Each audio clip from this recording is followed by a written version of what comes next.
Now, this week, Kenya, by all extension, and East Africa is taxing towards a major economic transformation when it comes to economic growth. And that is being driven by the youth, who are increasingly having a say in the direction and to pace the economy in the country. When they take it in coming years, they have great ideas, energy, and the commitment that is needed to drive transformation. Let's have a look at that story. Thank you so much for joining me. Today I'm here with Joshua Oigaro, the CEO of KCB, and we're going to focus on a few things, including today's announcement on the performance of the bank. Thank you so much, Joshua, for joining us today. How are the performance of the bank so far? I mean, bearing in mind about today's release. So we've had a very strong growth in our overall assets. Remember that is the first time we are announcing our results, including our acquisition of National Bank. So our overall assets have grown by 26% on a year-on-year basis. Our earnings before tax have grown by 9% on a year-on-year basis, with strong growth in our fees income, our new loans. Our loans have grown today by almost 15%. And overall, I would say that performance has been resilient based on what we saw the previous year. And we expect that NBK will continue to deliver more results even as we integrate the operations into KCB. But across all lines, overall income, our fees and commissions, our costs have been well managed. We've had a unique increase in our non-performing loans last year because of more loans that we were issuing on the mobile platform. But generally, we are building better analytics to improve the quality of our loan book this year. Okay.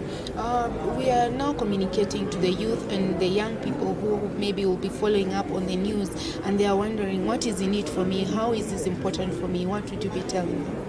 So I spoke something very specific. The challenges that we are addressing today is providing opportunities for our young people today.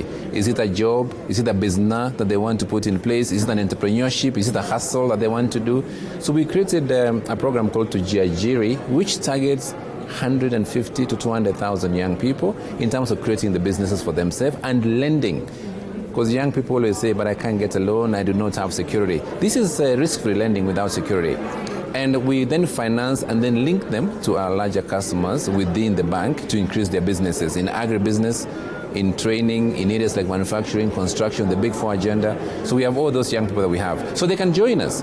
And the mobile loans we offer, majority of borrowers are below the age of 35. And that's what we classify our youth.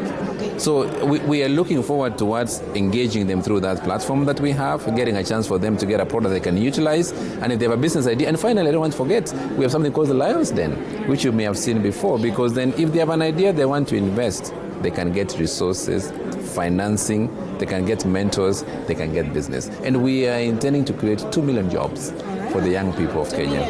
And most of them women. Thank you. Yeah. Most of the youth are out there and they're thinking of how to make quick cash and quick money. What do you have to say to that?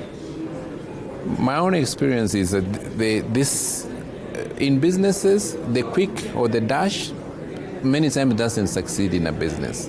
What I have found in any craft, you need to build a skill, you need to get the knowledge, perfect it, and then over time grow your enterprise or your businesses or whatever you want to do.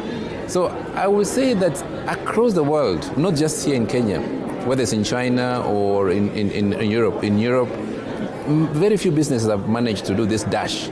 There is perhaps no value in my view, because we are a bank of 100 years old, to try and make all the money tomorrow, correct? That doesn't happen for real businesses. What I will encourage them is find something they are good at, something they love to do, just like an artist, just like people who do sports.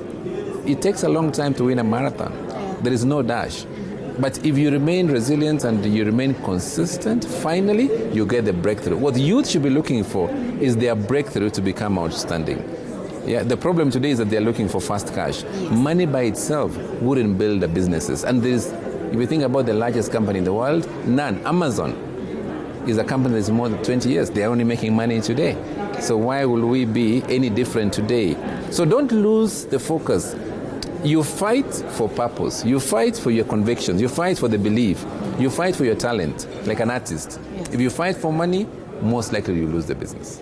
Okay, that's a very powerful statement, and you lost me there. But I also wanted to know what are some of the things you spoke about, the climate change and some of the support that you're giving to your customers. Correct. Yeah, maybe you can expound on that a little bit. So we are quite deliberate on having a business that impacts not just the shareholders in terms of profit, Okay. but also provides an impact for our customers and also delivers benefits to the planet. We call it a 3P or a triple P business. So you invest for business, you invest for profit, you invest for the planet. Those are the three things that we are putting investments on. And so we are very deliberate on who we will lend to. Okay. So we screen our businesses towards their outcomes.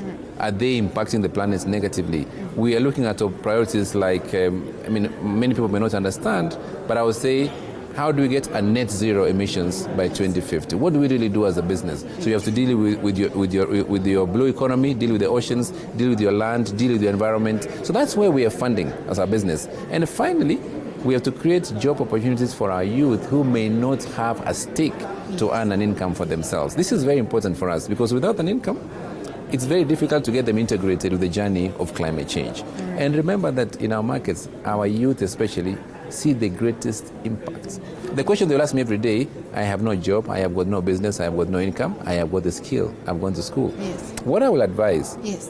for our young generation listening is that there is hope that if you continue sharpening your skill and craft, Yes. finally you get a breakthrough. Yes. Now your breakthrough could happen within, and everyone is unique. Yeah. Let's not try and put another person's breakthrough as my breakthrough, for sure.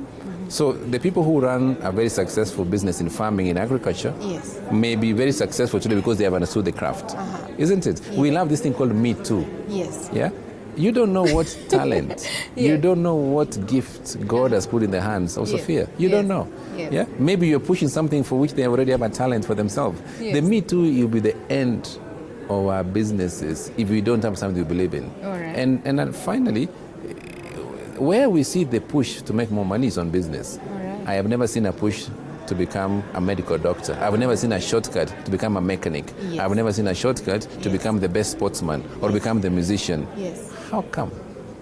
Are you saying that the business is different than the artist? It's not. They are all the same. What the artist does, what the musician does, is become best in their craft. Training every day, every week, every hour is the only way to make. Once you succeed in the talent, I think naturally success comes and you get the money. If the money you put it up front, most likely what happens is that you never get the craft, you never get the talent, and another person comes and does a Me Too business and you close your shop. So there is value in longevity. Yes. Building from craft, from step to another step. That is what you'll be doing as a bank. Oh, wow. Thank you so much. As you've heard from Joshua Oigaro himself, it all needs resilience for you to perform and also improve your source of revenue and life. Sofia Ali, TV 47. Thank you for joining. Now, moving on is 16 M-Pesa customers from 8 regions were awarded with trucks early this week by Safaricom. Since the Lipa na